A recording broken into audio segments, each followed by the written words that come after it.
সেই দিন ভিক্টোরিয়া ঘোরার পর চলে গেছিলাম কিন্তু স্প্ল্যানেডের দিকে, কারণ দিদিরা বলছিল ওদের কিছু কেনাকাটা করার আছে। যেহেতু হাতে বেশ অনেকটাই সময় ছিল, আমরা ভাবলাম ঘুরেই আসি। এই মিনি ব্লগটা শেয়ার করতে কিন্তু তোমাদের সাথে অনেক দিন সময় লেগে গেল।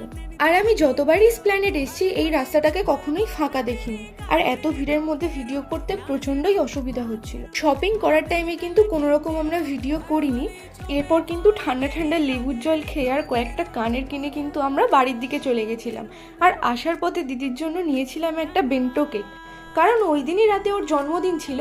আর ও কিন্তু কেকটার ব্যাপারে কিছুই জানতো না, কারণ ওরা আগে বাড়ি চলে গেছিলো আর আমি গেছিলাম পিছনে, মানে কেকটা নিয়ে।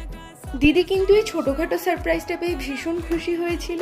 তো আজকে সারাদিনটা কিন্তু আমরা এরকমই মজা করে কাটিয়েছি। আর তোমাদের এরকম মিনি ব্লগ ভালো লেগে থাকলে আমার চ্যানেলটিকে কিন্তু অবশ্যই লাইক এবং সাবস্ক্রাইব করো। এরপর দিদিকে কেক খাইয়ে কিন্তু আমি এই মিনি ব্লগটা শেষ করছি। বাই।